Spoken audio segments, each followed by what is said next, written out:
Live from the Watch Fox studio, here is Courtney King with your sports update.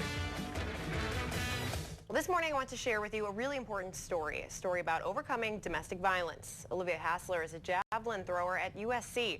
She's getting ready to start her senior year and already has been through something most of us could never imagine.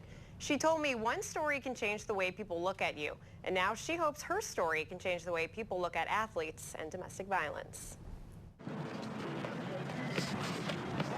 One of my teammates had told me, like, I've known you 3 years and I feel like I don't know you at all. That's because no one knew what really happened to USC's Olivia Hassler for nearly 2 years. The Gamecocks thrower and honor roll student survived domestic violence. A lot of us go through things that people don't know about, and you know, when someone steps forward, I feel like it kind of sends a stronger message because it shocks people. Olivia's ex-boyfriend slammed her head into the concrete 7 times, leaving her hospitalized in her Pennsylvania hometown. A few months later, she returned to the track like nothing happened. I throw javelin, so you know, being able to go out and throw out your frustrations was one of the healthier ways that I dealt with it, because when I couldn't speak about it, track was the one thing that I could control. Olivia admits she channeled her pain into track so she didn't have to think about what happened.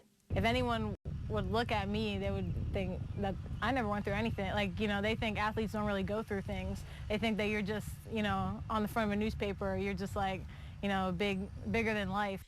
She knew it was time to speak up and speak out against domestic violence. At first, I was definitely hesitant. I kind of took that then, instead of a fear, and turned that into the reason as to why I would talk. And now she talks all the time, sharing her story, hoping others find strength and healing. It's like a lot of people look at themselves for why things go wrong, and it's not them. Olivia spoke at the Russell House Theater on campus and at a convention in Orlando. Her bravery earned her the Wilma Rudolph Student Athlete Achievement Award. Now, coming up in the next hour of Good Day Columbia, Olivia explains her mental and physical recovery.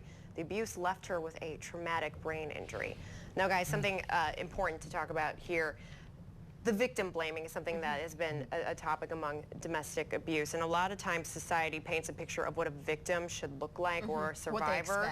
What they expect is someone who looks just sad, and Olivia comes off happy because she has done the work in recovery. So it's something very important to keep in mind. Just because someone, you know, doesn't look like a victim, that doesn't mean that they haven't survived something Is that something horrific. that she has experienced at all?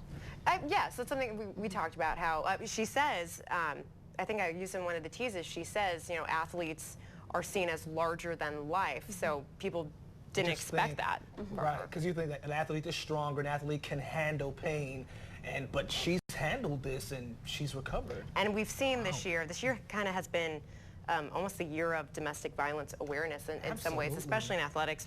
But what we saw in athletics was that in domestic violence, the attackers were in athletics, and this time we have a survivor. So I think that was something that's very important, that it is a big problem both ways, in athletics and in society. And that any number of people that you would, not just the typical person you would imagine, can be touched by this. Right. Last hour we introduced you to a Gamecock who is finally speaking out about overcoming domestic violence. Her work in the cause even earned her an award, but not even an athlete like herself could prepare for the recovery. I had my head slammed into the concrete like 7 times, so that took a lot out of like my brain capacity. Olivia Hassler knew she had a long recovery ahead of her. At some point I have to go back to being, you know, a normal person. After her ex-boyfriend beat her so badly, she ended up with severe brain damage. Like, if you pull your hamstring, you're like, oh, I pulled my hamstring, oh, I should have warmed up better, I should have done this. But when your brain doesn't work, or when you're in the middle of a sentence and you can't remember what you're saying, it's kind of like it scares you. Olivia also had temporary memory loss. She felt confused and embarrassed. She even developed migraines, making it almost impossible to focus on her schoolwork. I just kind of started doing this like extensive study habit where I just, you know, kind of do extra just so that somewhere in there it'll pull it out. Olivia started to heal physically, but she knew she had to heal emotionally as well. Our team psychologist, Dr. Cusack, she really helped me understand what I was going through. And I had a lot of emotions that I wasn't understanding. She says she felt her emotions in extremes, easily feeling anger and rage one moment and sad and depressed the next. I just thought it was normal. Like, oh, this is normal. I'm just going to get through it, and, you know, just a breakup. I'll just deal with it. And over time, Olivia's gotten control of her life again. I feel sorry for him because he's way worse off than I'll ever be. Because I got over it and I got through it and I'm better. Unfortunately, Olivia's attacker and ex-boyfriend will not see justice. Olivia stayed silent while she was in the hospital out of fear. And the medical staff thought she had been mugged. She did eventually get a restraining order, but by then it was too late to really move forward with charges. And guys, this is something that's really important with domestic violence. So, and a lot of viewers at home are probably thinking, why didn't she say something sooner? I think what's important is we have to understand this happened to her. While a lot of us would think, oh, well, I would have said something right away. We can't understand what somebody feels. What she was thinking while she was in the hospital, while while she was going through it. And what she's doing now is paying it forward so that it prevents domestic violence from happening, or if someone is in this situation, that they can get out. Right. So, or if they question whether they should come forward, she kind of can say, hey, I didn't, and this is what happened. Absolutely. So she did say to me, that's my one regret, that I didn't come forward sooner.